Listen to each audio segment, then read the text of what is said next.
Itu susah sekali bukan? Lapor bos dulu. Boleh nih Pak, mau lapor. Oh iya, silakan Adik, duduk Adik.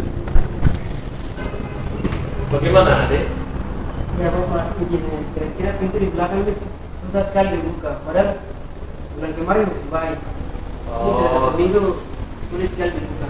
Iya Adik, ini kebetulan saya juga lagi membuat sebuah materi pembelajaran tentang kembang susut kayu. Nah ini kebetulan sekali Pak Budi. Kira-kira kalau menurut Pak Budi, kenapa pintu kita yang 1 bulan lalu itu waktu dipasang oleh tukang itu dengan mudah bisa buka tutup ya? Tapi kenapa kok sekarang bisa tidak bisa dibuka tutup dengan mudah Pak? Itu kenapa ya Pak Budi? Waktu pemasaran itu kebetulan kayu tersebut sudah kering Pak. Sekarang cuaca lagi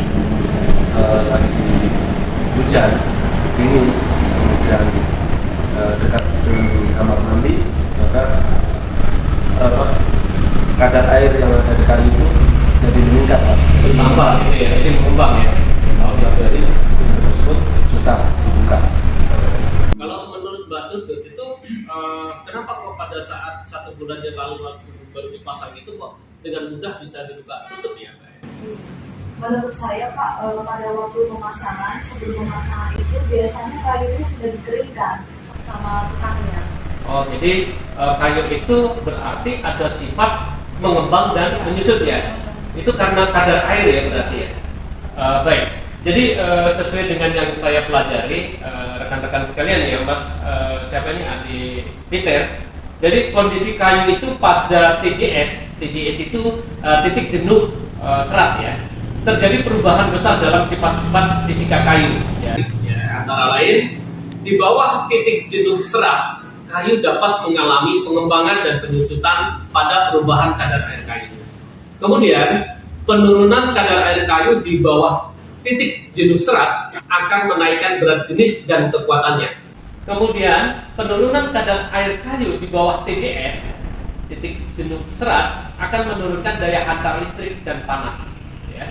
Jadi memang kayu ini juga mengalami pengembangan dan penyusutan. Jadi kalau misalkan kadar airnya tinggi, berarti kayunya mengembang. Nah pada saat mengembang, kalau ada air berarti dia akan lebih mudah juga mengantarkan listrik atau panas seperti itu ya. Tapi kalau susut berarti kadar airnya itu semakin rendah, tingkat kerapatan kayu pun semakin rapat, begitu ya Pak ya, karena menyusut.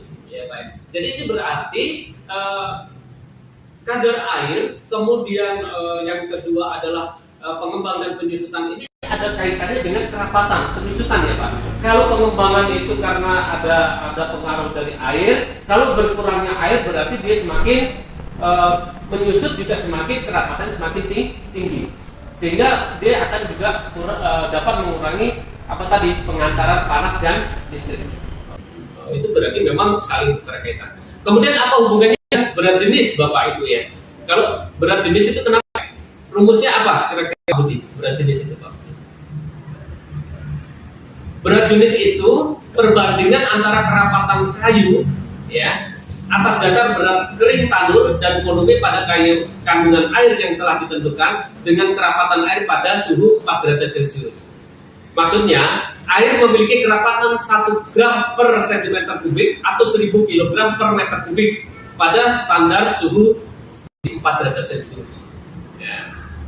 Itu Pak. Kalau untuk kerapatan itu ada kaitannya dengan berat Pak. Jadi kerapatan itu sama dengan berat di bawah volumenya Pak. Jadi beratnya semakin besar, volumenya juga kalau ada airnya juga mengembang semakin besar juga. Jadi sebanding Pak. Seperti itu. Barangkali itu jadi kita nanti bisa diperbaiki kayunya dengan cara bisa dipotong kalau memang sangat sulit ya, atau disekap. Silakan nanti dipanggilkan tukang begitu aja ya. Siap Bapak. Oke, terima kasih bisa nanti Pak bisa dibantu untuk mengambilkan tukang ya. Oke, terima kasih dan selamat bekerja kembali. Siap. Terima kasih.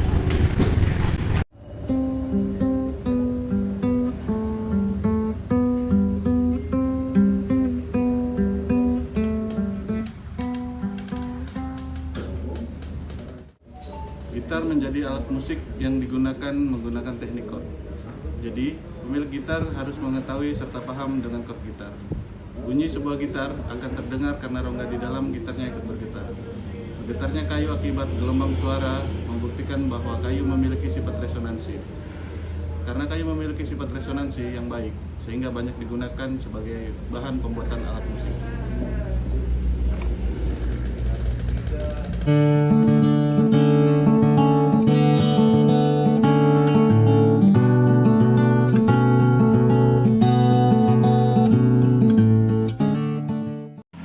Assalamualaikum warahmatullahi wabarakatuh. Di sini saya akan menguji dari sifat kekuatan kayu. Di sini saya ada anak tangga. Kita akan mengujinya untuk melakukan kekuatan kayu. Dan kita bisa tes kelenturannya.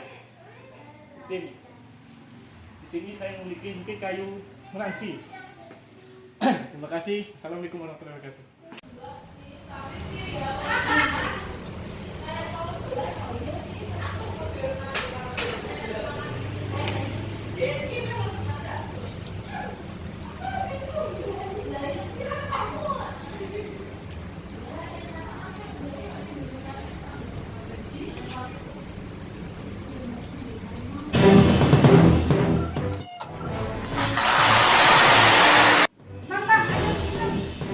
Segera lakukan pertolongan pertama pada kecelakaan. Jangan panik. Segera cari pemutus arus dan jauhkan benda-benda berbahaya dari lingkungan korban. Selamat siang, saya Wahyu Prabowo. Seperti yang rekan-rekan lihat pada video sebelumnya, terdapat dua video yang menggambarkan dua sifat kayu, diantaranya daya hantar panas dan daya hantar listrik. Pada video pertama, kayu banyak digunakan sebagai alat dapur yang sering berhubungan langsung dengan panas, contohnya pada saringan penggorengan. Mengapa kayu? Kayu memiliki sifat daya hantar panas yang buruk, sehingga panas dari bagian saringan yang terbuat dari logam tidak akan merambat naik melukai tangan si pengguna. Oleh karena itu, kayu banyak digunakan pada peralatan dapur yang berhubungan langsung dengan panas. Sedangkan pada video yang kedua dapat kita lihat kayu digunakan untuk menolong korban yang tersengat listrik. Dan mengapa menggunakan kayu? Kayu yang kering tidak akan menghantarkan listrik atau memiliki daya hantar listrik yang sangat buruk, sehingga aman untuk menolong kejadian sengatan listrik. Terima kasih. Perkenalkan, nama saya Supriyatno dari Skopindo Cempaka Lampung dengan nomor absen 31. Di sini saya akan menjelaskan mengenai sifat kayu, yaitu keawetan kayu pada contoh kursi goyang berikut.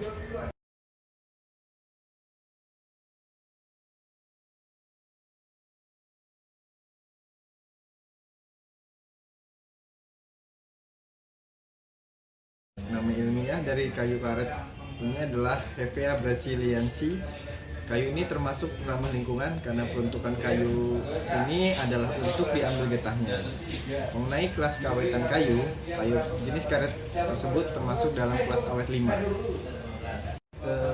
Kelas awet 5 karena berhubungan dengan tanah yang lembab dan cepat diserang oleh hama perusak kayu. Kekurangan kayu karet ini adalah mudah rapuh dan rentan terhadap jamur. Pencegahan supaya kayu karet ini lebih awet yaitu dengan cara penebangan pohon kayu sesuai dengan waktu panen yang tepat. Yang kedua adalah ruang penyimpanan sebaiknya tidak lembab. Yang ketiga adalah menggunakan bahan kimia seperti biosid inseksida.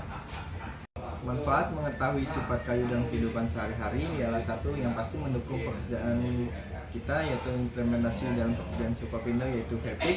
Yang kedua, mengetahui jenis kayu yang baik saat kita gunakan untuk kebutuhan rumah tangga atau saat pembuatan konstruksi rumah. Contoh untuk kayu ini digunakan untuk perabotan rumah tangga seperti alat-alat masak, kursi, dan dijadikan bingkai pada lukisan. Demikian penjelasan saya mengenai sifat kayu, yaitu keawetan kayu. Saya ucapkan terima kasih. Wassalamualaikum warahmatullahi wabarakatuh.